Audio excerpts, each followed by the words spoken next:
Oke, Assalamualaikum warahmatullahi wabarakatuh. Nah, sekarang kita testing sudah masuk mata kuliahnya ya, sudah masuk pembahasan.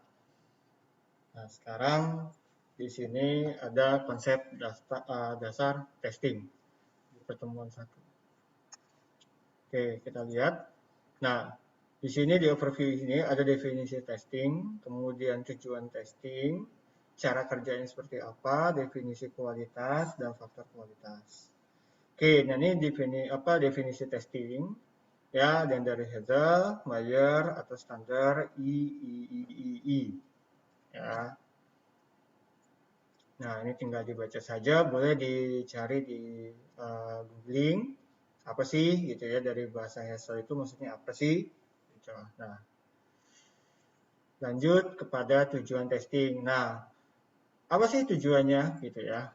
Kita kan kalau beli barang pasti kan kita coba dulu deh. Nah, itu ya tujuannya itu tuh apa sih? Sesuai gak sama yang kita mau gitu loh. Nah, pada awalnya testing merupakan aktivitas yang tidak hanya bertujuan untuk menemukan error, tapi juga bertujuan untuk mengkoreksi dan menghilangkannya. Ini penting gak sih buat gua? Ini penting gak sih? Ah, ini nggak penting ah, udah hapus aja. Nah, ini kayaknya salah deh, bukan ini deh. Coba diganti, koreksi. Nah, kemudian pas testing, loh kok nggak bisa dibuka? Berarti error ya. Nah, begitupun dengan yang lainnya. Kita mau testing software, hardware, ya pasti sama gitu ya. Hanya saja mungkin nanti caranya berbeda antara software dan hardware, tapi tujuannya sama ya. Supaya apa?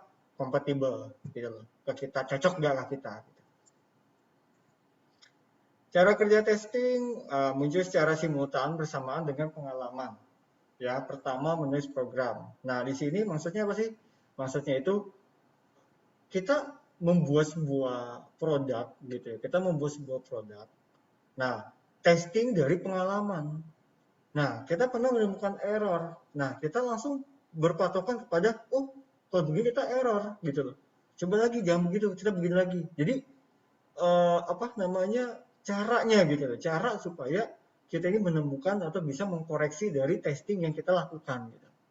Nah, itu. Makanya di sini disebut dengan pengalaman. Gitu ya.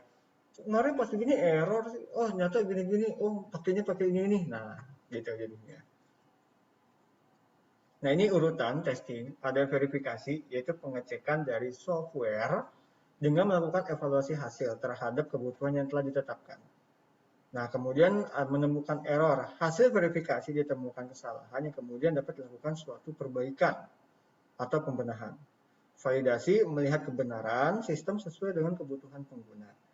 Ya, dari verifikasi, penemukan error, validasi, nah kita bisa lihat bahwa step by step secara garis besar atau globalnya itu 3 tadi ya, verifikasi, menemukan error, validasi.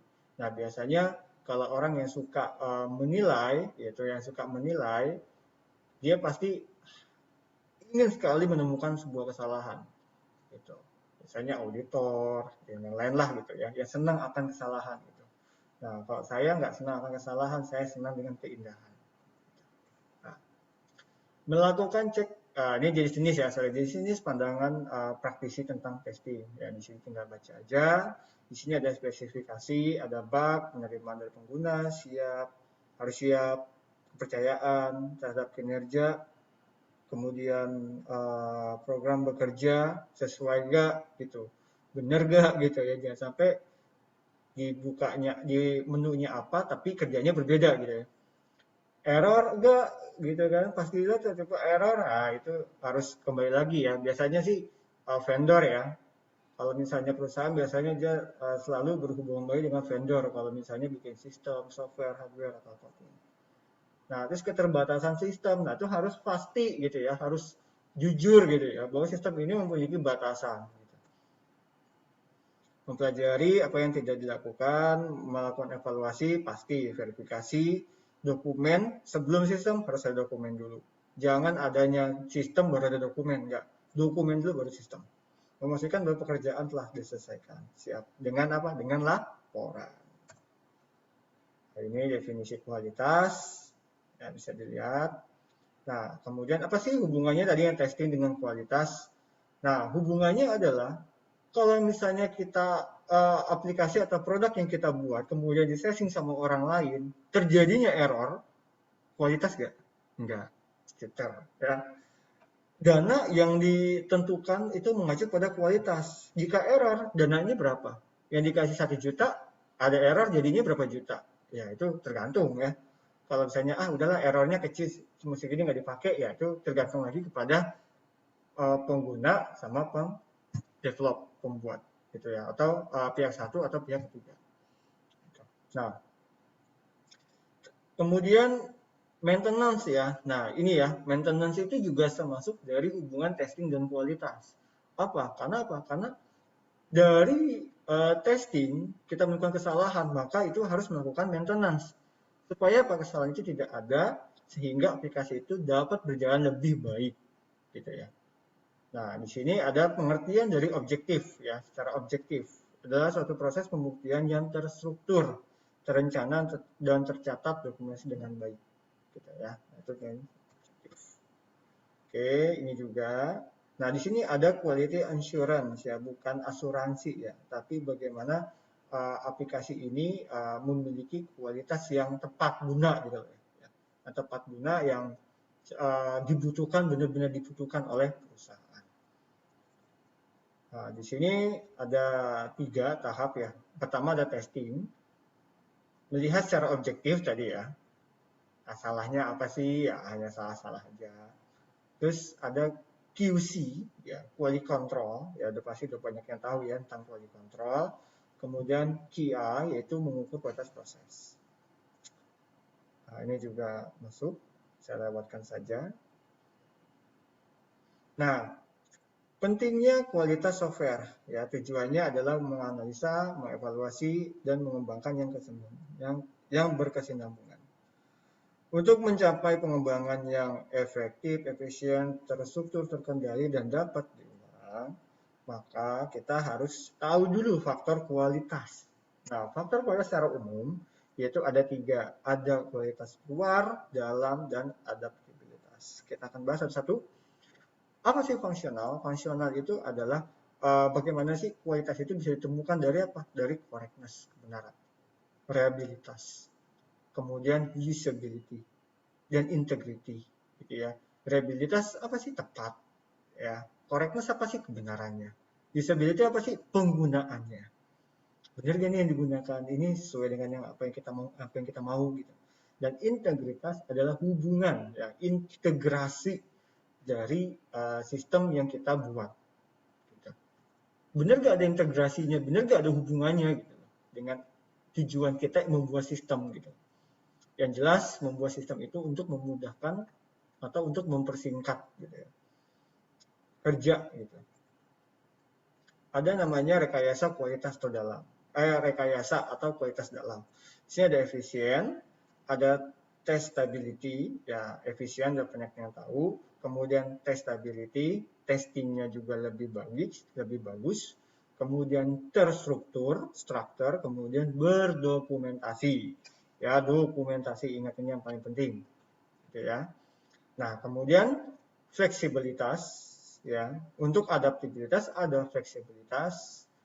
Perangkat ini bisa digunakan di mana aja gitu. Ya. Kalau misalnya terbatas ya berarti bukan fleksibilitas dong gitu. Berarti dia ada batasannya gitu. Nah, kemudian maintainability, penerapan maintenance secara berkala, kemudian stability. Kita lanjut. Nah, ini testingnya, kualitas. Nah, masalah utama kurangnya kemampuan pihak developer, kurangnya pemahaman stakeholder akan sistem yang diinginkan, tepat dana atau tepat. Nah, ini ya. Jadi developer bingung, stakeholder juga bingung. Apa bingungnya? Developer mau buat tapi stakeholdernya bingung. Stakeholdernya bingung kenapa? Karena dia mau buat apa? Apa yang dia bisa buat gitu. Dia tahu dia ingin membuat ini tapi dia nggak tahu apa strukturnya, prosesnya gimana. Nah, sehingga apa? Sehingga dia tidak bisa mengkalkulasi dana, waktu, dan lain-lain. Ya, nah itu masalah utama. Nah, ini ada stakeholder, ya. Pelanggan pada proyek pengembangan software mengikuti penggunaan akhir, tester, pengguna petugas kontrak, dan pelanggan pemilik saham. Oke. Nah, ini kualitas software bagi organisasi. Secara natural, pengembangan software bukanlah satu hal yang mudah, bahkan mempunyai kecenderungan untuk mengalami kegagalan pasti, ya kan? Gak mungkin lah buat software gak gagal dulu, semuanya pasti gagal dulu, gitu ya. Namanya apa? Namanya kita menyesuaikan tadi adaptabilitasnya, ada istilahnya adaptasi si program itu dengan perusahaan. Itu yang sering mengalami kegagalan di situ. Culture, budaya. Kita sudah punya, tapi karena budayanya berbeda, ya otomatis gagal dong sistem itu bisa diterapkan. Nah, tadi apa? Maintainability. Dengan apa? Dengan maintenance. Oleh karena itu, berorientasi pada kualitas adalah salah satu usaha dalam menurunkan tingkat resiko yang terjadi kegagalan proyek. Nah, kualitas. Orang mana ada sih yang nggak mau kalau itu berkualitas? Pasti mau. Apalagi kualitas dengan harga yang miring. Nah, itu lebih parah lagi. Gitu ya. Anda jual, saya jual 500, Anda jual 200. Kualitas sama. Hanya saja saya bermerek, Anda tidak bermerek. Yang laku dulu mana?